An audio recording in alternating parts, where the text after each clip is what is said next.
Okay, question 13. It's a velocity time graph. Not only that, it's a velocity time graph of a bouncing ball, which you must have seen hundreds of times. But I was very surprised at how many people messed this question up, which is very surprising. It's a bouncing ball, yeah. It's the zigzag one, right? So you should really know this, right? Anyway, drawing the graph. Before we do that, though, so if when a ball's dropped from rest and it reaches the ground after 0.42 seconds, okay, and it bounces straight up to the same height it was dropped from. A completely elastic collision somehow. Anyway, right, the ball is dropped from rest. What time does it hit the ground at? Okay, V equals U plus AT would be the obvious one. It's dropped from rest. It's falling under gravity. It's taking 0.42 seconds to hit the ground. Right, so that ball is going to hit the ground at 4.12 meters a second. It's going to bounce back up, so it takes 0.426 seconds. 0.42 seconds to hit the ground.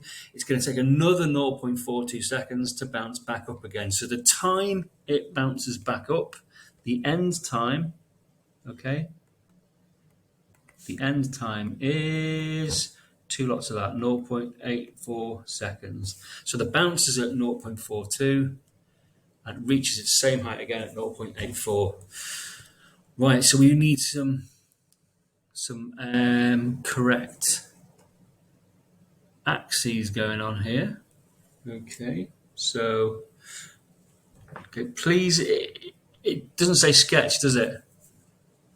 It says draw. Okay, so what you can't do is say, oh, there's 4.12, there's minus 4.12. You can't do that. That's a sketch. Okay, if you were to draw the straight lines in then, that would be a sketch. It wants you to plot it properly, so we need to set up axes correctly.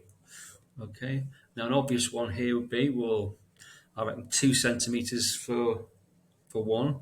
So there you have 1, 2, 3, 4.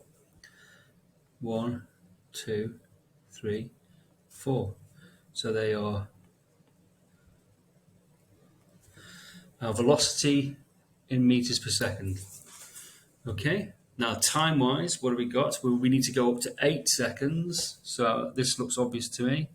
1, 2, 3, 4, 5, 6, 7, 8.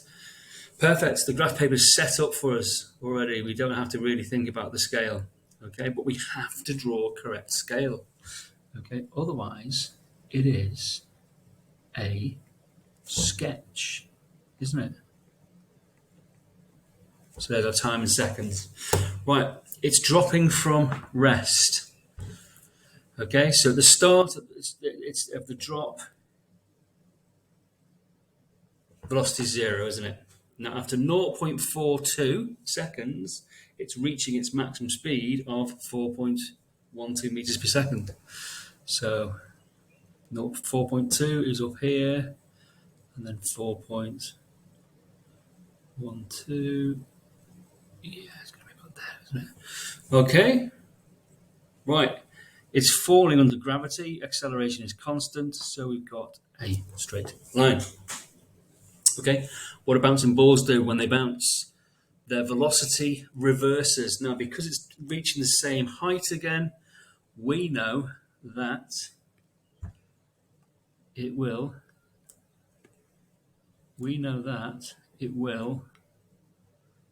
do this. Okay,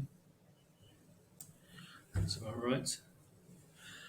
The velocity is going to reverse.